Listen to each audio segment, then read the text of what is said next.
lugar tan simbólico en el marco de la memoria histórica y democrática de nuestra provincia, pero especialmente de Andalucía, por lo que representó la Cuenca Minera en la lucha frente a la dictadura y frente al golpismo.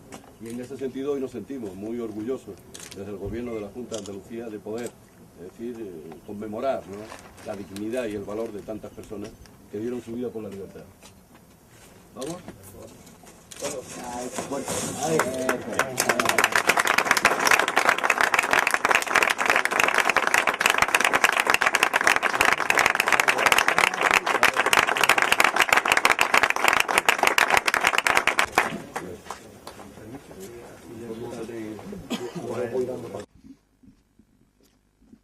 Muy buenas tardes, autoridades autonómicas y municipales, así como vecinos y vecinas de Nerva, de la Cuenca Minera y de otros lugares de Andalucía, que nos acompañan en este solemne acto de señalización de las fosas comunes de nuestro cementerio como lugar de memoria histórica de Andalucía.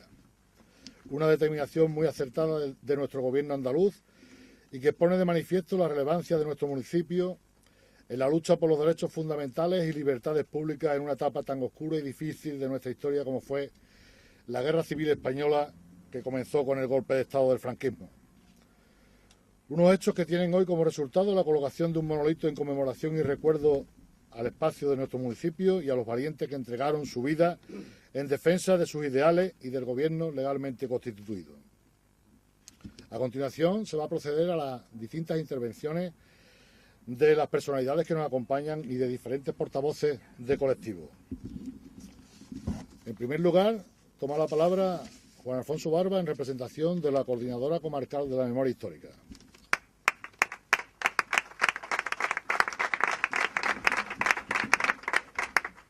Buenas tardes.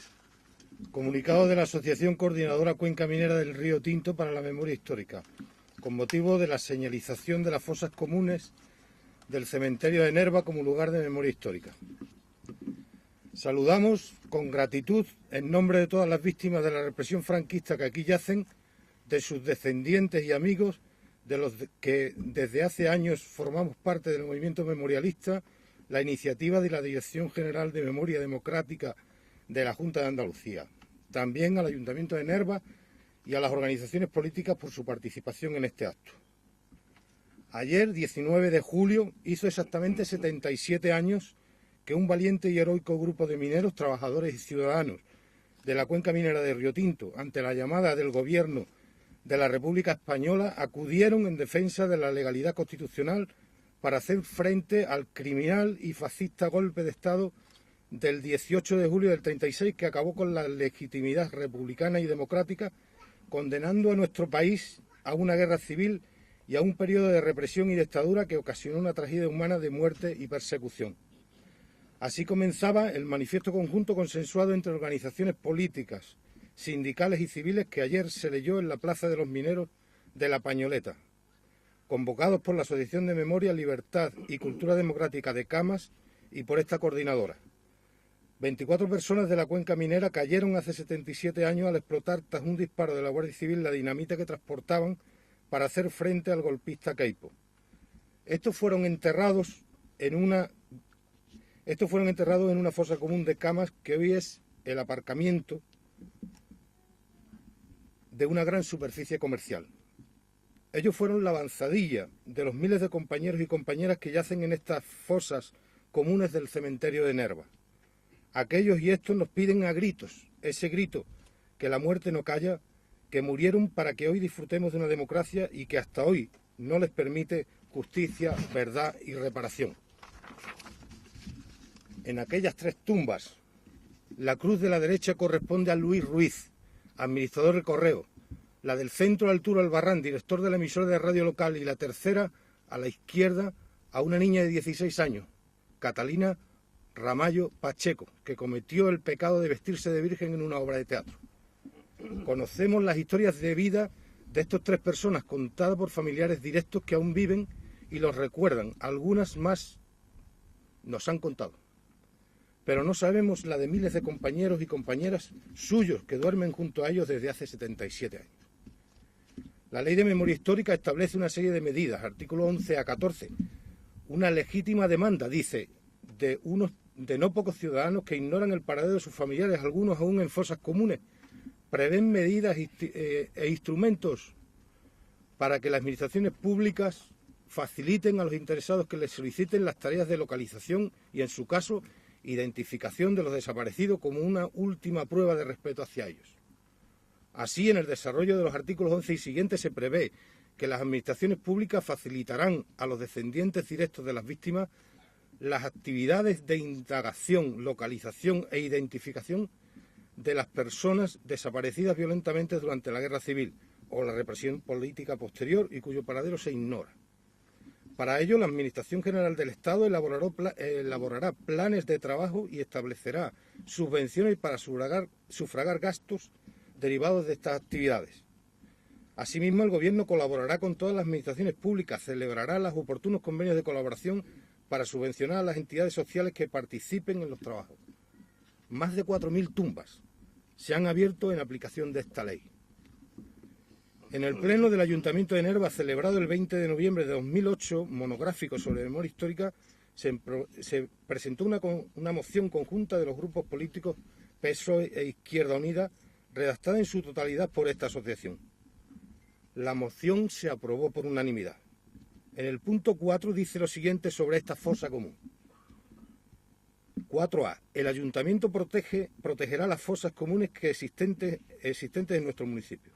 4B. El Ayuntamiento permitirá y colaborará con la Coordinadora Cuenca Minera del Río Tinto para la Memoria Histórica para realizar catas con estudios de georradares que determinen el número de cuerpos que existen en las fosas comunes. 4C. El Ayuntamiento permitirá y colaborará con la Coordinadora Cuenca Minera del Río Tinto para la Memoria Histórica y los familiares de las víctimas para la exhumación de la fosa común. 4D. Además, en cuantas obras se realicen en el cementerio municipal, proyecto de ampliación, tendrán en cuenta las fosas comunes y el deseo de muchos familiares de las víctimas de exhumar sus cuerpos. Excepto la protección y adecentamiento de estas sepulturas, ninguno más de los acuerdos se ha cumplido. Entendemos las dificultades de todo orden, tanto municipal como supramunicipal, que obstaculizan este cumplimiento. Pero no debemos cejar en el empeño de resarcir la legítima demanda que hoy nos reúne aquí de nuevo. Hoy venimos aquí a proceder a la señalización de las fosas comunes del cementerio de Nerva como lugar de memoria histórica. En el mencionado pleno del Ayuntamiento de Nerva se aprobaron también otras señalizaciones y queremos recordarlas aquí. En el apartado 6 de la moción se refería a monumentos de la memoria y dice: Sexto A. El Ayuntamiento, a través de su oficina de obras, realizará las gestiones oportunas para la reconstrucción de la Plaza de los Caídos según el diseño presentado y valorado por la mencionada oficina. Sexto B. El jefe de la oficina de obras, junto con un representante político de cada grupo de la Corporación Municipal del Ayuntamiento de Nerva y un representante de la Coordinadora Cuenca Minera del Río Tinto para la Memoria Histórica, iniciarán contacto con la Concejalía de Cultura y la Oficina de Obras del Ayuntamiento de Camas para estudiar el proyecto de monumento dedicado a los mineros de la columna que se proyecta realizar en La Pañoleta y llevar a cabo cuantas gestiones sean necesarias para propiciar su réplica en un lugar de Nerva. Sexto C. El Ayuntamiento procederá a la rehabilitación de la Fuente del Valle de la Cuenta, valorado en 793,26 euros, y su señalización como monumento de la memoria. Ninguno de estos proyectos se ha hecho realidad casi 5 años después. Los gritos que no callan ni la muerte están agradecidos a todos los actos conmemorativos que nos vienen convocando 2 o incluso más veces al año, desde hace muchos, pero sus vidas, las que dieron por esta democracia, por la República, sus historias de vida, siguen enterradas, cada acto más selladas, pero no conocidas y reparadas.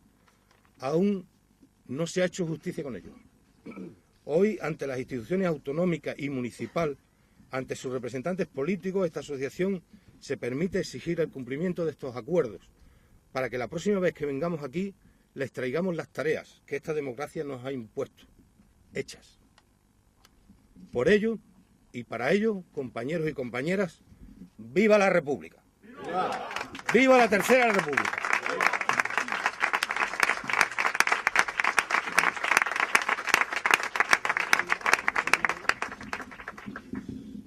A continuación, y en representación del resto de colectivos sociales y partidos políticos de Nerva y de la Cuenca Minera, interviene nuestra compañera Isabel Lancha.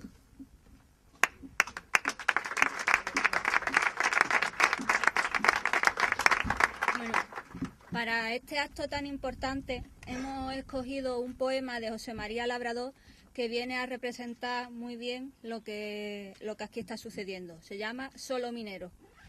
No me llaméis por mi nombre, llamadme solo minero, que mi nombre ya no existe, y si existe, no lo quiero. Minero, solo minero, de esa larga pena abierta en la mina de mi cuerpo.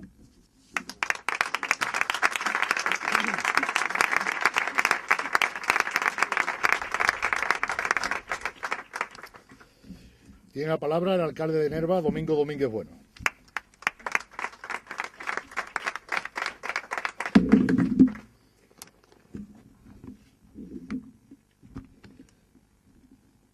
Señor vicepresidente de la Junta de Andalucía, señor director general de Memoria Democrática, señor delegado del Gobierno, en la provincia de Huelva de la Junta de Andalucía, señor secretario general de la Unión General de Trabajadores de la provincia de Huelva, compañera diputada territorial, compañeros y compañeras de corporación, representantes de los diferentes colectivos, vecinos, bienvenidos todos a este nuestro cementerio municipal.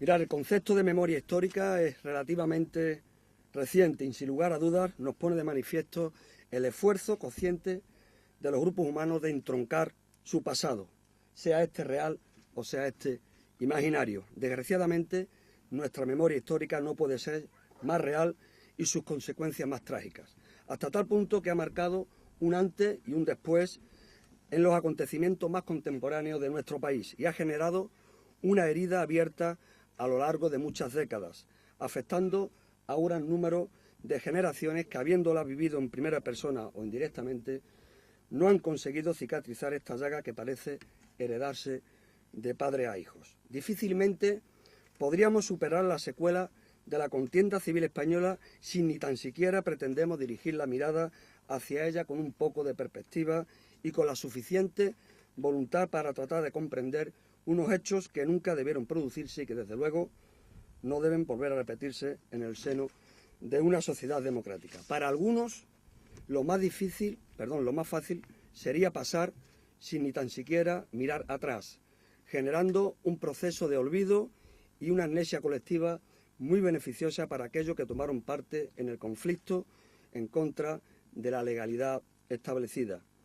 Para algunos, decía, lo fácil sería correr un tupido velo y continuar con nuestras vidas sin reparar en aquellas personas que perdieron la suya dramáticamente y a las que se condenó más allá de su propia muerte como seres indeseables, cuando su único propósito fue luchar por una España más digna, más libre y con más derechos y oportunidades para todas y para todos. Sus propios familiares fueron tratados como apestados y muchos de ellos tuvieron que llorar la muerte de sus seres queridos sin poder incluso reclamar sus cuerpos o sus restos por temor a la represalia de los fascistas. Una decisión que muchos de ellos llevaron a lo largo de sus vidas con gran pesar y con poca resignación. Hasta esos extremos, compañeros y compañeras, hasta esos extremos llegaron los escarmientos y los castigos ejemplares. Nerva y la cuenca minera de Río Tinto pagaron un altísimo precio por sus decisivos esfuerzos de apoyar al gobierno republicano, por tratar de liberar Sevilla y por intentar mantener nuestra comarca como una zona fiel a los resultados democráticamente emanados de las urnas. Fuertes, aguerridos y heroicos fueron nuestros antepasados. Ayer mismo en el municipio de Camas pudimos rememorar su gran gesta en la conmemoración de los sucesos de la Pañoleta. Ellos hicieron historia y con sus hechos para muchos de nosotros rozarán la inmortalidad al haber entregado su vida en defensa de los ideales que le daban razón de ser. Hoy, de vuelta en Nerva y en nuestro cementerio municipal, desgranamos otra página más de la oscura y trágica historia de nuestra guerra fratricida. Sobre estas dos fosas comunes descansan los restos de miles de nervenses y vecinos, personas honradas y decentes que ganaban el pan de su familia en durísimas jornadas de sol a sol en los peligrosos tajos mineros y que más allá de sus propias circunstancias sociales o laborales, perdieron su vida a manos de unos indeseables que consideraron el hecho de pensar de manera diferente como un argumento válido para sesgar sus vidas. Hoy sus cuerpos reciben descanso eterno sobre esta tierra mineral que nos caracteriza y sobre la que se ha escrito la historia de importantes civilizaciones. Su sangre se funde con las aguas rojizas del río Tinto que transcurren muy cerca de este lugar donde nos encontramos. La metáfora de nuestro río no puede ser más clara. El rojo de nuestro mineral y la sangre de los hijos de nuestra tierra en prueba de sacrificio extremo por sus creencias. El pasado mes de junio, el barranco de Bizna fue señalado como lugar de memoria histórica, puesto que en él reposan los restos de más de 2.000 fusilados. En esta ocasión, nuestro vicepresidente, Diego Valdera, que hoy nos acompaña, abogaba por recuperar el pasado para, en sus propias palabras, reconciliarnos con la verdad. No podemos estar más de acuerdo con estas palabras y desde el consistorio nervense no cesaremos en el empeño de que proyectos e iniciativas como esta sean llevados a cabo aquí en nuestra localidad. Me gustaría agradecer la declaración de la Junta de Andalucía de las fosas comunes de nuestro cementerio municipal como lugar de la memoria histórica, puesto que supone el reconocimiento de oficio de los hechos acaecidos en las mismas. En ella se centraron gran parte del horror que vivió nuestro pueblo. En ella se perdieron a muchos nervenses y fueron el escenario de grandes masacres de padres, hijos y hermanos que encontraron en ella un fin infame para sus vidas. Más allá de la tristeza y de la tragedia que pudieran representar estas fosas y los muros que la contienen, para los nervenses, para los habitantes de la cuenca minera, son un monumento vivo a la memoria de aquellos héroes, de aquellas personas que entregaron su existencia en pro de la democracia, en pro de la libertad y a los que su pueblo le estará eternamente agradecido y rendirá eterno homenaje. Nervenses de nacimiento o adopción, que descansáis sobre esta dura tierra, transformada por la mano del hombre, vuestros sacrificios no serán vanos y permaneceréis para siempre en la memoria inalterable de todos nosotros. Me van a permitir que termine con el texto que ilustra el monumento en ambas fosas que instalamos hace un par de años. Y dice así: al cumplirse el 75 aniversario de vuestra muerte, bajo las armas del franquismo, los nervenses os rendimos emocionado homenaje y os manifestamos que vuestro compromiso y sacrificio nunca será olvidado y que no permitiremos que vuestra memoria halle otro camino que no sea el de la verdad y el de la justicia. El viento de la historia empujará eternamente vuestro ejemplo, acompañando en su lucha a los defensores de la libertad y la democracia. Vuestro recuerdo vive en nuestros corazones. Muchas gracias.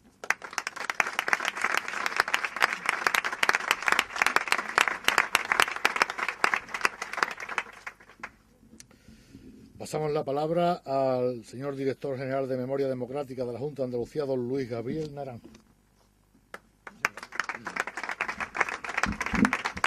Compañeras y compañeros, autoridades, hoy en este acto estamos dando otro paso más en el largo camino de la reparación, del recuerdo, del homenaje a los que fueron asesinados vilmente por el golpe de Estado fascista.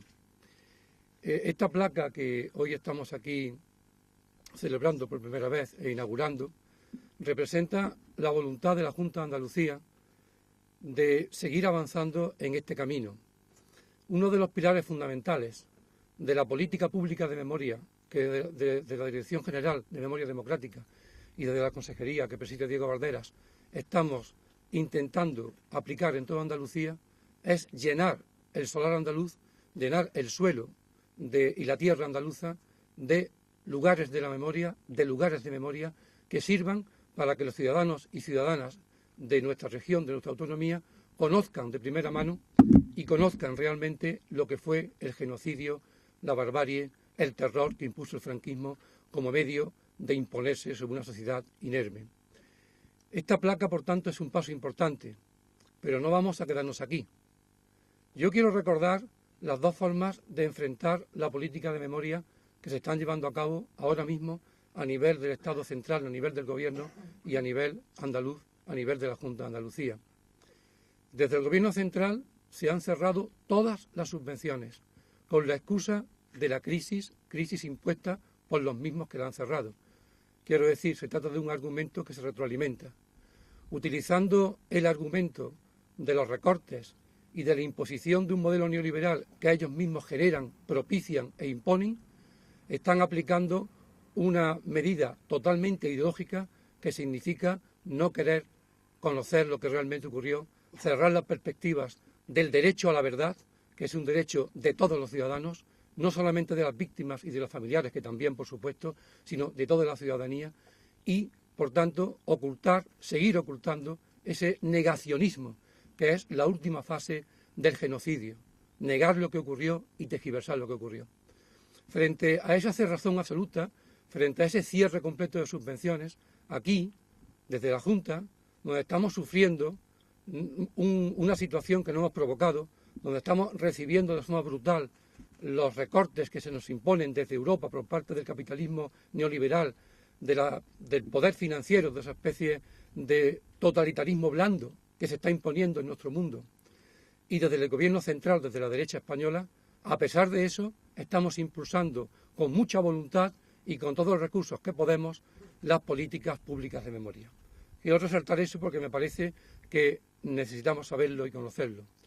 Eso no quiere decir que no haya mucho por hacer y no quiere decir que nos conformemos con el ritmo más o menos lento o más o menos a veces pausado que podemos imprimir a los hechos memorialistas. No nos equivoquemos. Hoy estamos aquí inaugurando esta placa y recordando unas cuantas verdades, porque yo diría que todas las placas con las que estamos llenando Andalucía, todos estos monolitos de la memoria, tienen un sentido único profundo, y es mostrar el terror, el horror, el exterminio que fue la violencia fundacional del franquismo y que duró hasta el último día en que la dictadura pervivió, incluso después durante la transición. Pero más allá de ese carácter común y general que tienen los monolitos de la memoria, yo creo que cada uno de ellos representa algo distinto. Y ya hemos puesto bastantes. Si nos vamos a Cádiz, al Marrufo, tiene un sentido en cuanto al campesinado de la zona. Si nos vamos a Málaga, a lo que fue la carretera de la muerte, la solidaridad internacional y ese gran crimen contra la humanidad que fue el ametrallamiento impune de ciudadanos inocentes, de hombres, de mujeres. Si nos vamos a las sierras, a Sierra Morena, por ejemplo, en Córdoba o en Jaén, pues estamos recordando con los monolitos de la memoria una cosa que el franquismo y que sus herederos no quieren recordar, que aquí hubo una resistencia armada de guerrilleros que fue potentísima, que de forma muchas veces incomprensible por la profunda represión que se ejerció sobre ellos, aguantaron décadas, hasta entrados los años 50, luchando por la República con las armas en la mano contra una dictadura oprobiosa, cruel y sangrienta. Y este monolito también tiene un carácter especial, más allá de ese común que he dicho, de recordar el horror del genocidio franquista. Este nos recuerda, yo creo que dos cosas.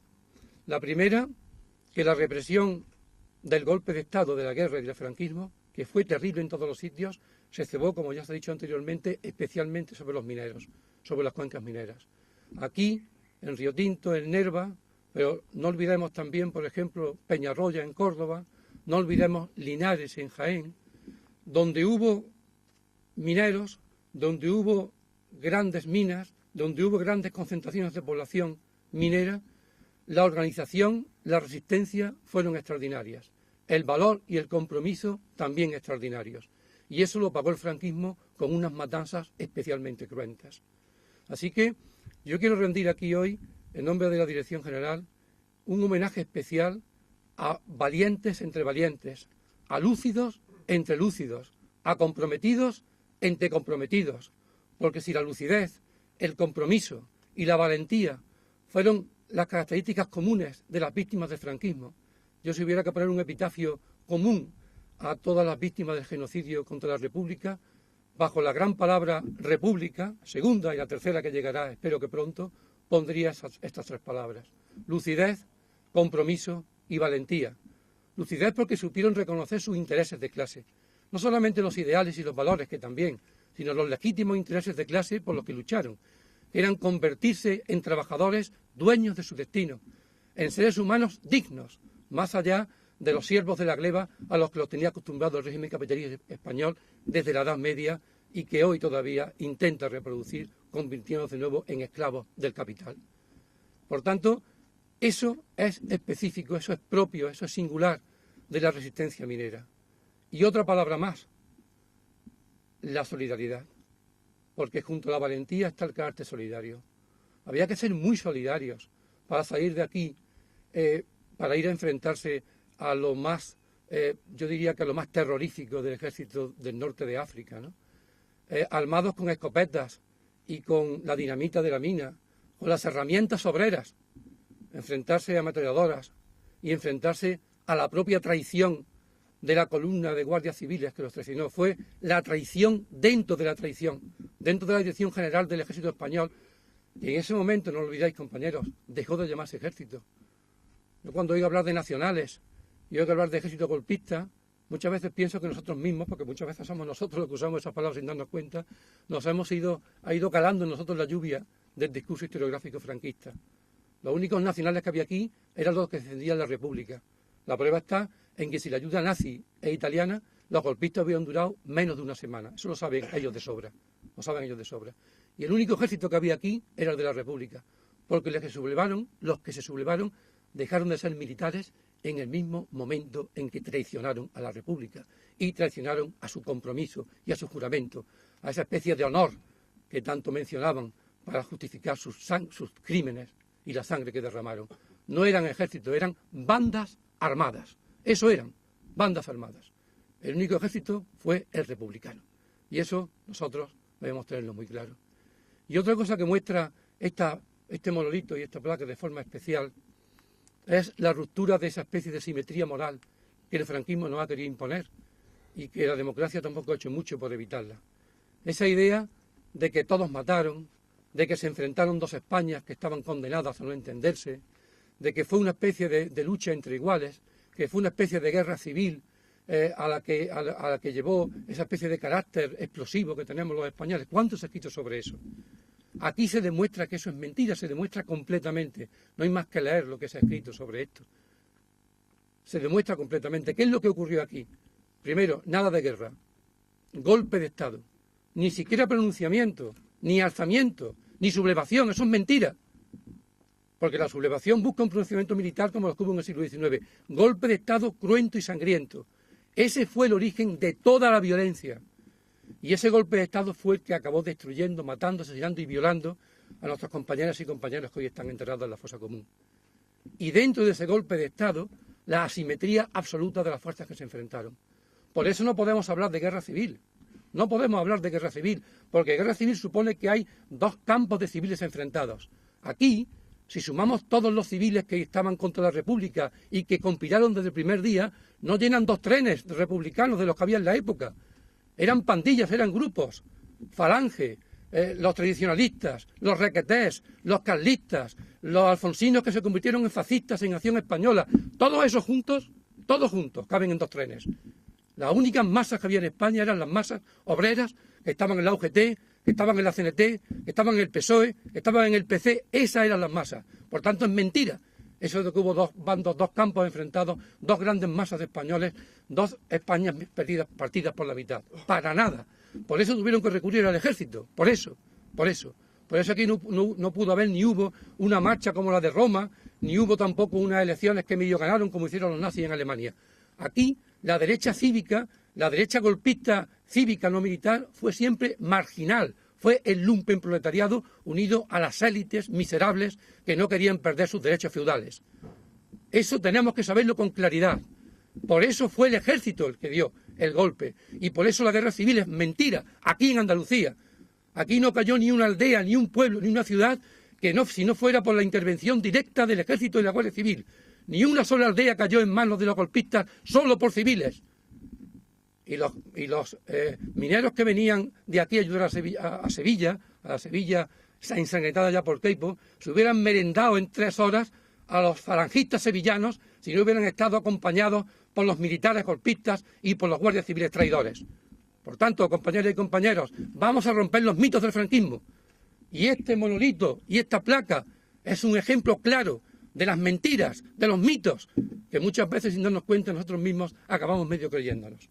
Por eso es tan importante recordar esto y convertir en lugares de la memoria públicos, para que más allá del círculo de iniciados que estamos aquí ahora, que es nuestro reto como memorialistas, tenemos que llegar a la gente, tenemos que conseguir que el discurso hegemónico del pasado sea el nuestro. Ese es el reto que tenemos. Porque los que ahora se quedan con la propiedad privada de los medios de producción, los que están impulsando a los obreros de un salario digno y de un futuro digno, los que quieren tener y están teniendo todo lo material, también quieren quedarse con el pasado. Esa es la cuestión. No solamente piensan que la propiedad privada es el único derecho humano, el único que reconocen. Por eso piensan que un piso vale más que la dignidad de una persona. No, sino que también quieren que el pasado sea su propiedad privada. Y lo es todavía, desgraciadamente, en gran medida. Y no podemos permitírselo. El pasado no es suyo, es nuestro. Y es nuestro porque tenemos la razón histórica. Porque la historia nos confirma todo lo que ocurrió, dato a dato, hecho a hecho. Gracias a muchos historiadores locales. Algún día habrá que rendirle un homenaje a los cientos de historiadores y a los cientos de personas protagonistas de aquellos hechos que han roto con mucho valor su silencio impuesto por la dictadura y han contado lo que ocurrió. Yo creo que en la historia de la democracia española nunca se ha dado un ejemplo colectivo de construcción de un relato histórico veraz y democrático como el que aquí se ha hecho en Andalucía a partir de cientos de historiadores locales, muchas veces de personas autodidactas, de ancianos, de abuelos, que han contado, muchas veces rompiendo un silencio doloroso, lo que realmente ocurrió aquí en Andalucía.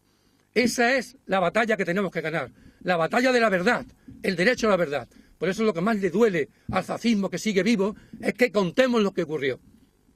Y por eso tenemos que seguir avanzando. No nos confundamos, compañeras y compañeros, no nos conformamos con este monolito, para nada, para nada. La reparación completa ya sabemos que es imposible. Reparar el dolor de una sola víctima de los que hay ahí, de una sola, es imposible. Por muchos actos que hagamos como este, por muchos monolitos que pongamos, por mucho dinero que gastemos, por muchas exhumaciones que hagamos, la reparación completa es imposible. El dolor de un pueblo es imposible de reparar. Pero sí queremos la verdad completa y queremos la justicia completa. La verdad completa y la justicia completa. Pero, compañeras y compañeros, hay que distinguir, como siempre lo hemos hecho a la izquierda, táctica y estrategia. Y hay que ir dando pasos conforme podamos. Y hay que no confundir, digamos, la pasividad con el ir avanzando en el ritmo que nos imponen las circunstancias históricas de la actualidad. Lo importante es avanzar, y avanzar unidos, y avanzar unidos. Esa es la cuestión. Por eso, yo creo que efectivamente se pueden hacer muchas más cosas, y vamos a hacerlas, y vamos a hacerlas. Aquí hay miles de asesinados, aquí fue un baño de sangre terrible, lo hemos leído y lo hemos conocido, y me lo acaban de contar. Ya estamos en camas haciendo catas, se está avanzando. Tener en cuenta que la exhumación es el resultado de un proceso previo. Hay que fundamentar históricamente lo que ocurrió, hay que indagar, hay que localizar, hay que definir con claridad dónde están las fosas, hay que hacer catas arqueológicas y a partir de ahí hay que exhumar. Pero las exhumaciones tienen que convertirse también en altavoces de la memoria. No olvidemos que las exhumaciones son parte de las políticas públicas de memoria. Más allá de responder al dolor de las víctimas y de los familiares, que es legítimo, la política pública de memoria exige que las exhumaciones y desde el principio las catas y la indagación se conviertan en altavoz de lo que ocurrió. Tiene que servirnos también para contar la verdad.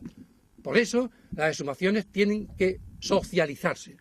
La gente de los pueblos tiene que entender lo que ocurrió. Hay que salir a las plazas, hay que salir de los cementerios y irnos a las plazas a contar lo que son las exhumaciones. Y hay que ir al juez también, compañeras y compañeros, porque si exhumamos sin juez, estamos quitando pruebas para un futuro delito de genocidio imprescriptible contra la humanidad, de un delito que no ha prescrito nunca. Por eso hay que hacer la comunicación al juez siempre que exhumamos. Pero hay muchas formas de exhumar también. Hay muchas formas. No olvidemos que el franquismo, aparte de fusilar y asesinar, también muchas veces ocultó las pruebas. Hay muchas fosas que por razones arquitectónicas, arqueológicas, urbanísticas, también presupuestarias, porque vamos a negarlo, son difíciles de exhumar y a veces imposible. Y hay que plantearse un proceso. Pero se puede exhumar los nombres, se pueden exhumar los rostros, se pueden exhumar los trabajos, porque eso es realmente la exhumación, no de los huesos, sino de la memoria de los asesinados.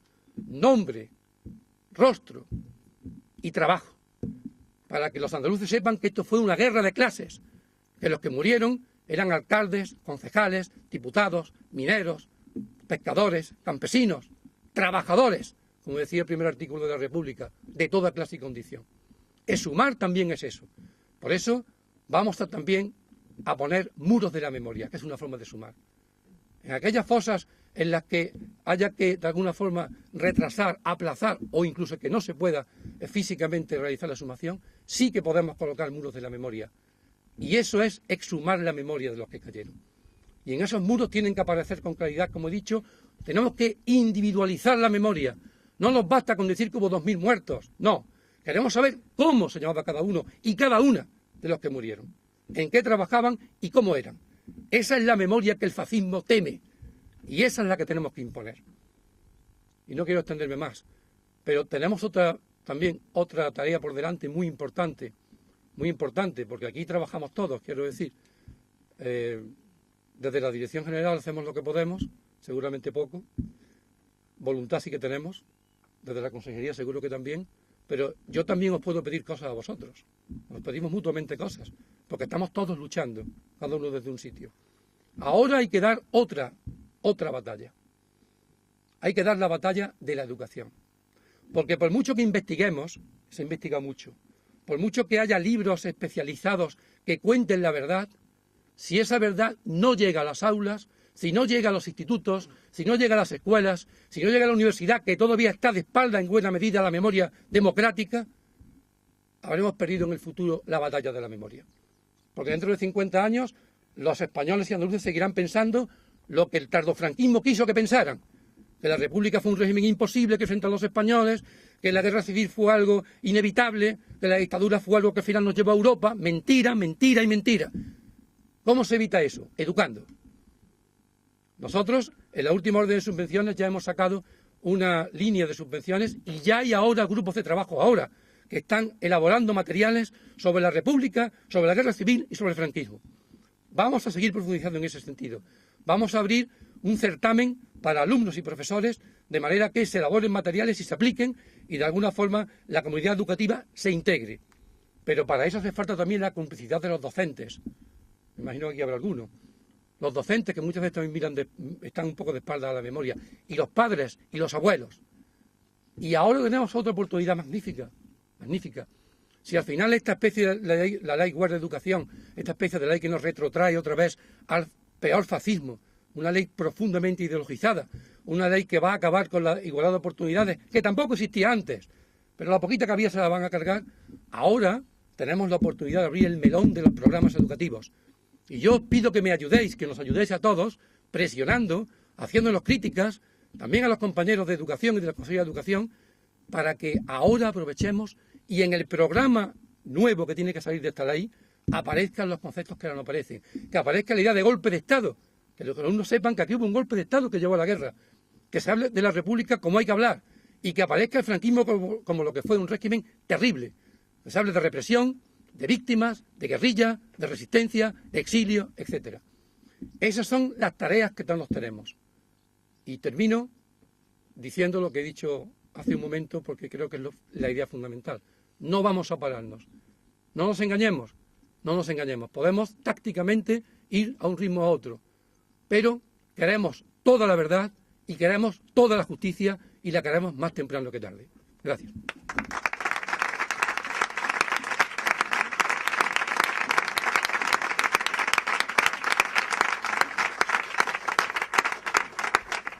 Muchas gracias.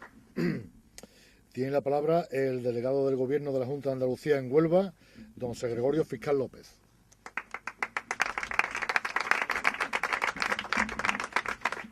Querido vicepresidente de la Junta de Andalucía, alcalde de Nerva, secretario general de la UGT de la provincia de Huelva, director general de Memoria Democrática, diputada del territorio, diputada comarcal, coordinador provincial de Izquierda Unida, algunos compañeros de la ejecutiva provincial del Partido Socialista que también nos acompañan, amigos y amigas todos.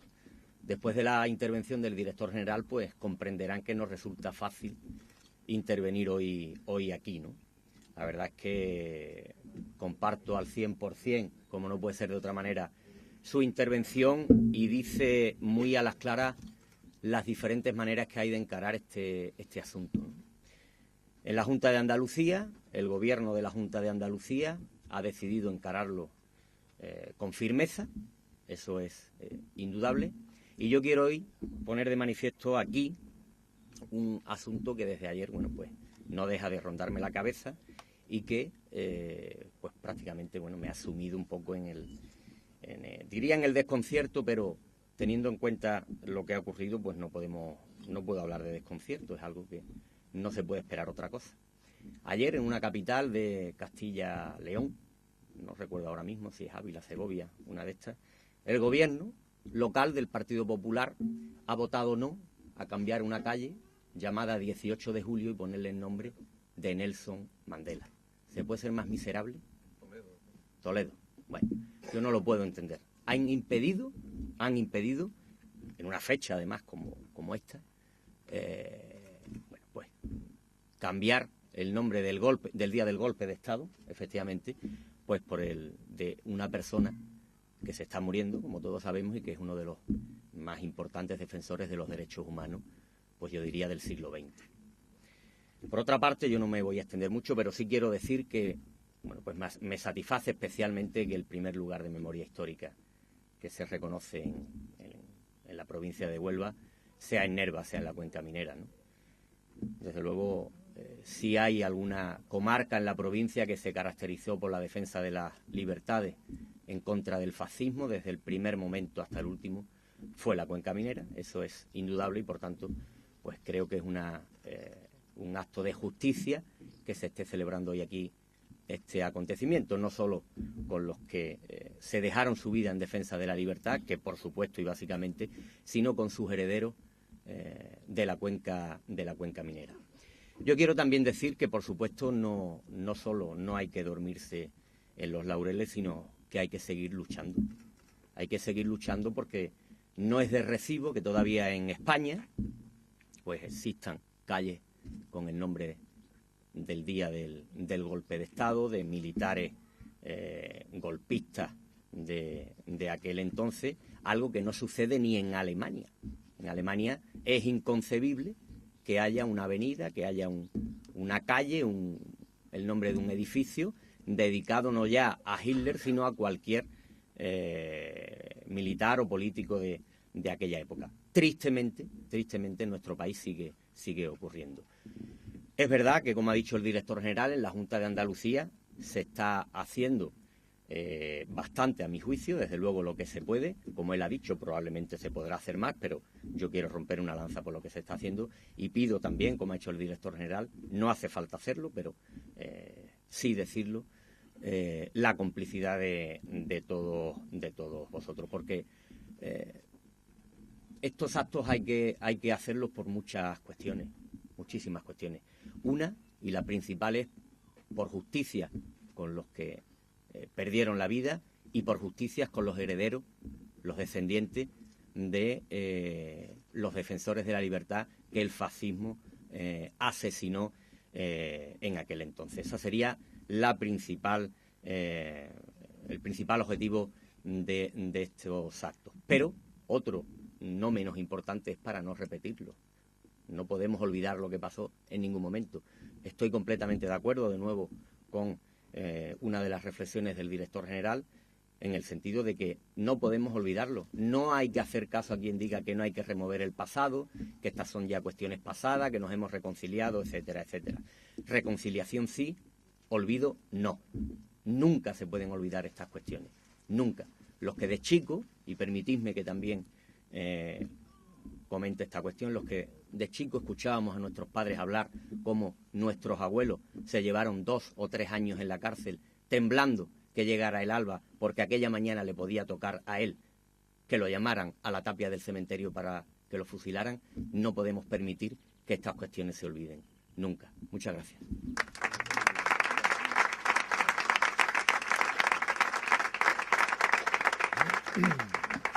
Muchas gracias. A continuación interviene el señor vicepresidente de la Junta de Andalucía, don Diego Bardera Sosa.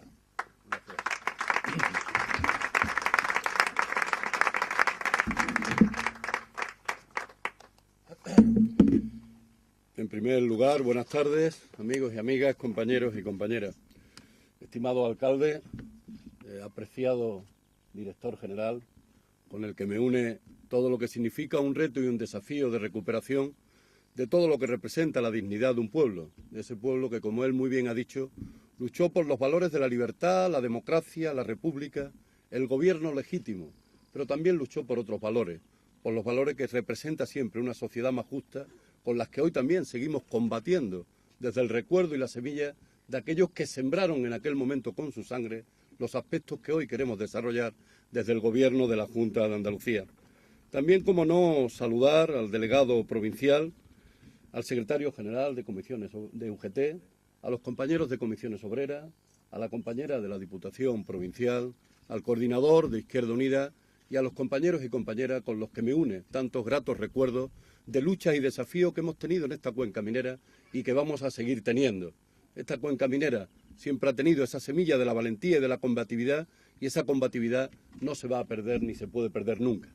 Yo agradezco enormemente la invitación que el alcalde de la ciudad y el director general hacen a la vicepresidencia para estar en un acto tan importante como este. Un acto importante y en mi provincia, y un acto importante en el recuerdo de la historia de una zona que combatió, como muy pocas, el conjunto de todo lo que representó la entrada del golpe de Estado por nuestra provincia. Y aquí hubo ese escenario de resistencia, ese escenario de combatividad, ese escenario de lucha, ese escenario de dignidad que hoy pretendemos, lógicamente, recordar para que nos sirva de un incentivo de carácter hacia el futuro. Y, por lo tanto, un agradecimiento enorme a ambos y especialmente a ese buen equipo que la Consejería tiene en el tema de la Dirección General de Memoria Democrática y Histórica de Andalucía, porque está haciendo un trabajo enorme. Ese trabajo de recorrer todos los lugares de nuestro territorio para poner dignidad en cualquier lugar donde se derramó una gota de sangre.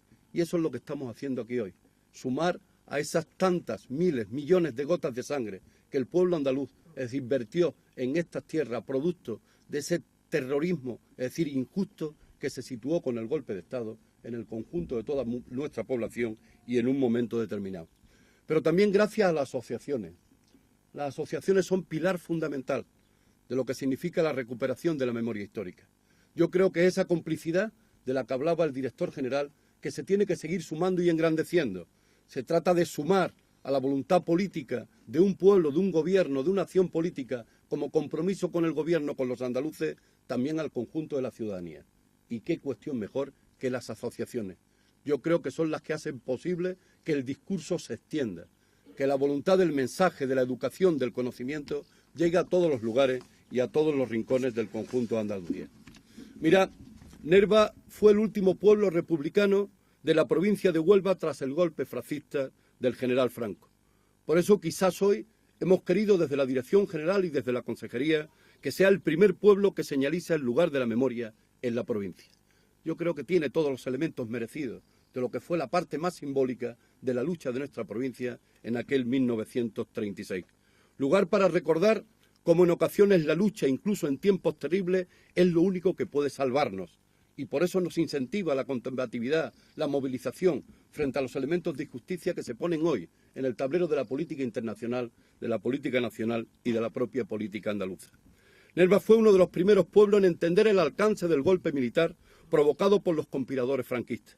Y así el mismo 18 de julio, hace ahora 77 años, los obreros de la cuenca minera requisaron armas y vehículos en la empresa minera para defender la legalidad de la Segunda República. Un día después de la llegada de las tropas de Queipo de Llano a Sevilla, los mineros organizaban un comité de defensa, preparaban camiones blindados y requisaban armas para pertrechar a unos trabajadores convertidos en milicianos en aquel momento. Mientras los vecinos de los pueblos de la cuenca minera consiguen mantener el control sobre la comarca, el 29 de julio se produce la caída de Valverde del Camino y de Huelva capital en manos de la columna dirigida por Carranza. La cuenca minera queda aislada a excepción de su salida por el norte y a pesar del cerco, los mineros deciden resistir haciendo frente a la falta de apoyo y de armas y estar casi sin víveres para alimentar a los más de 40.000 personas que se daban cita y vivían aquí en aquel momento. En ellos Nerva, que era un pueblo importantísimo como hoy, de lo que representaba la minería en Andalucía y muy especialmente en la provincia de Huelva. A pesar de las difíciles condiciones de la lucha, los mineros nervenses y del resto de la cuenca intentaron recuperar Valverde del Camino el 7 de agosto, siendo imposible ante los refuerzos que las tropas fascistas recibían desde Sevilla. A pesar de la desigualdad en el combate, los mineros sí consiguieron controlar Aracena e Higuera de la Sierra, dando muestras de su nivel de organización y de compromiso con la legalidad republicana y de la reconocida siempre combatividad que tiene esta minería y en la que yo aprendí en el año 79, 80, 81, 82, de la mano de compañeros y amigos como Ricardo Gallego, cómo había que luchar frente al capitalismo y frente a los que nos siguen explotando hoy, es decir, 30 años después prácticamente de aquellos primeros pasos que di de lucha de la mano del alcalde de la ciudad de Nerva, en aquel momento como compañero y alcalde de la ciudad de Bollullo. El 20 de agosto las tropas de Queipo de Llano alcanzaron Cortegana y cerraron el paso a los republicanos hacia Portugal a través de la carretera de Oroche. Y ese mismo día, y procedente de la base aérea de Tablada, se iniciaron los primeros bombardeos sobre Nerva, sobre el Campillo, que provocaron muchos muertos entre la población civil. Tras durísimos enfrentamientos, el 26 de agosto cae el Campillo y Río Tinto, iniciándose una espiral de represión contra los vecinos de la Dehesa, del Campillo y de la Atalaya. Ante la imposibilidad de mantener la lucha, los comités de defensa acordaron su rendición el 25 de agosto del 36. A las 8 de la tarde caía el último pueblo republicano de la provincia de Huelva, porque las fuerzas fascistas entraron en Nerva, pero entraron sin que hubiese ningún elemento de enfrentamiento. Se abrió a partir de ese momento un proceso duro y terrorífico de exterminio, un proceso sistemático de lo que en palabras de Queipo de Llano llamó y representaba la canalla marxista, acusándolos de rebelión militar contra el único gobierno legítimo de España. Cuando los generales, los golpistas, los desleales a la República planearon el golpe, planificaron una guerra de exterminio contra la clase trabajadora y los líderes obreros. Y eso es lo que ocurrió aquí.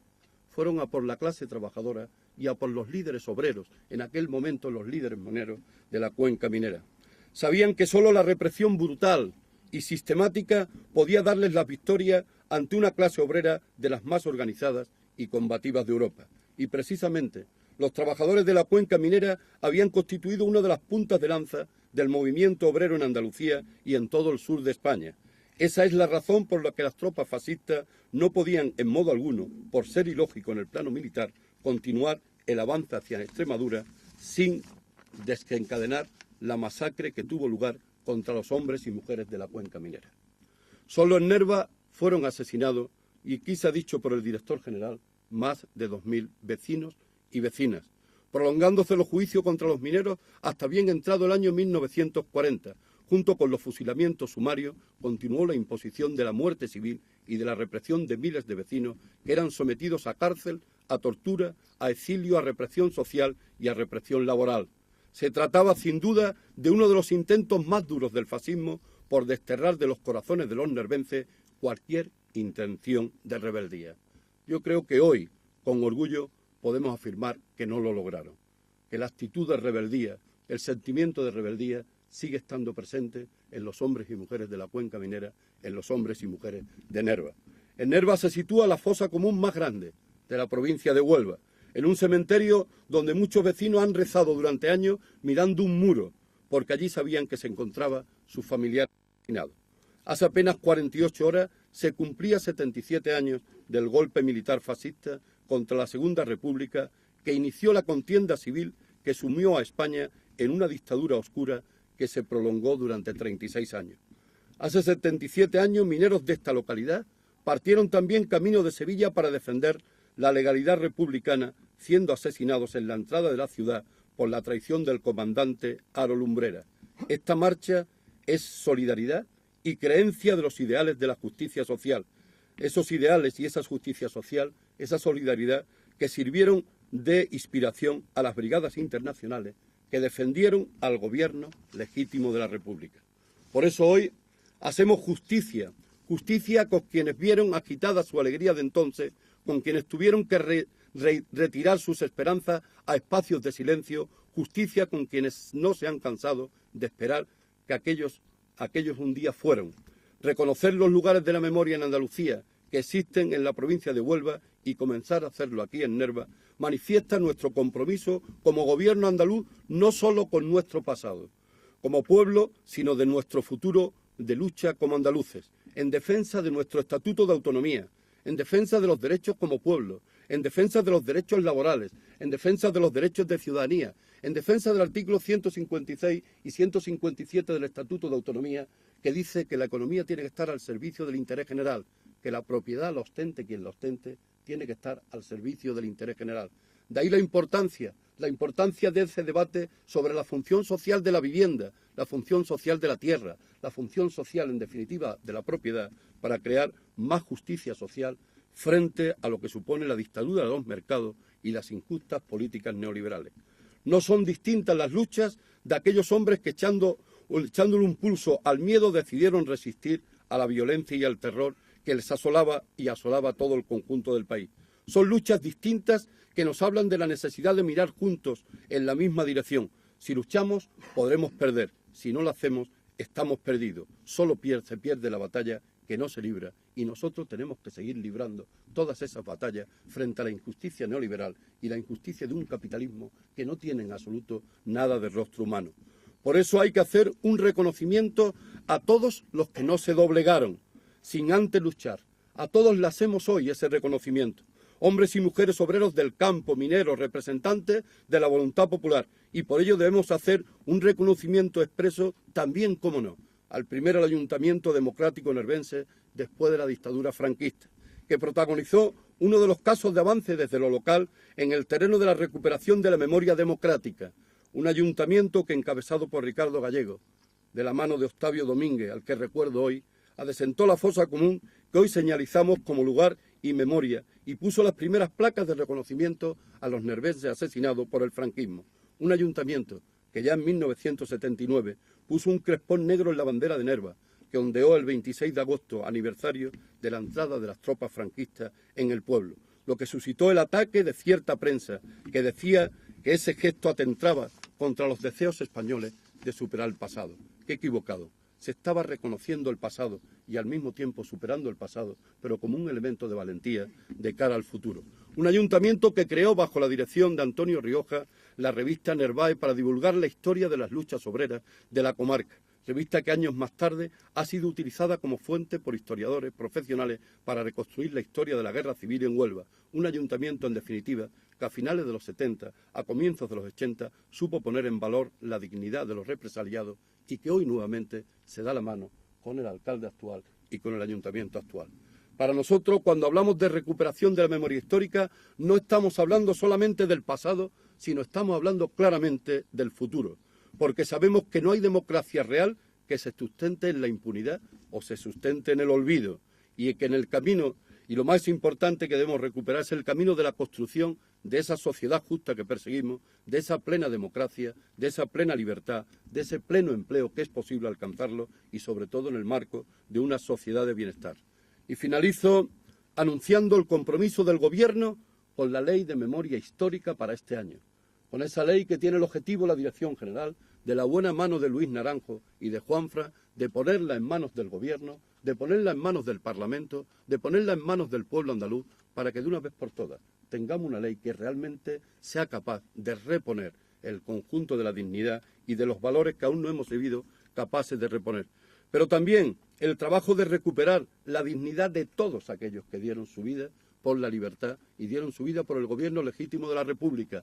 Se trata de señalizar todos los lugares, pero aquí se ha dicho también por parte del delegado, y yo quiero reafirmarlo, con esa ley seremos capaces también de no permitir que haya ningún elemento que señalice esa triste página de la historia de nuestro país que representó la dictadura y que representó el franquismo. Por lo tanto, también permitirá esa ley acabar con calles que no tienen derecho a existir en el nomenclato de las calles de nuestros pueblos y poner fin con esas a veces insignias, simbologías que hay en algunos monumentos de algunas ciudades o que hay también en lo que significa algunos edificios de carácter público y de carácter patrimonial que no pueden seguir manteniendo ninguna simbología que llame lógicamente al recuerdo de la dictadura, del fascismo y especialmente del franquismo.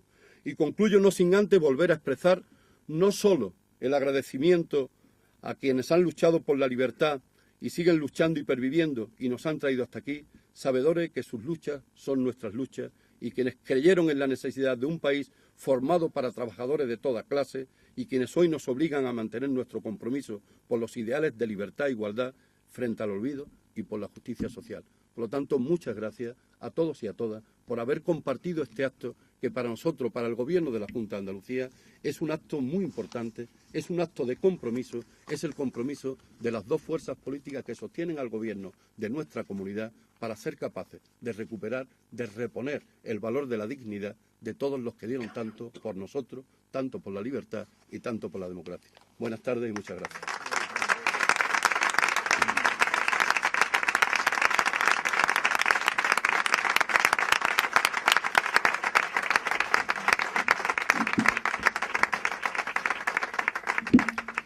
Muchas gracias, señor vicepresidente, señor delegado del Gobierno, alcalde, director general de la Memoria Democrática, porque con sus intervenciones, con la elección de Nerva para este acto, le han dado un homenaje más que merecido a todos los nervenses cuyos restos reposan en estas fosas comunes.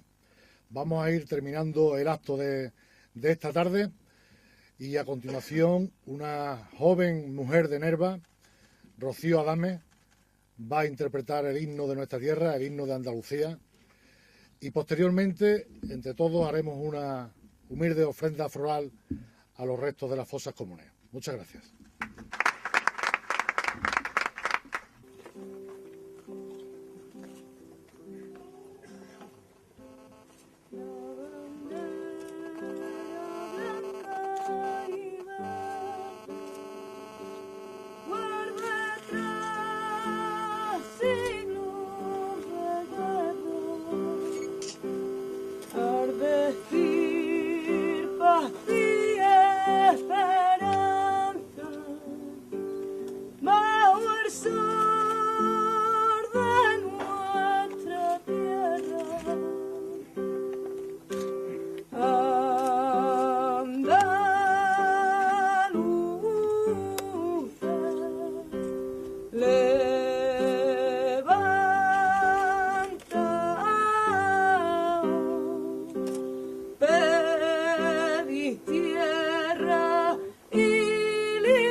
Alcalde, saltamos y la depositamos, ¿cómo lo hacemos?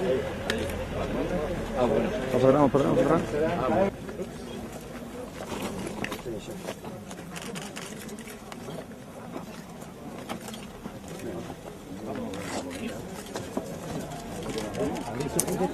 Perdón.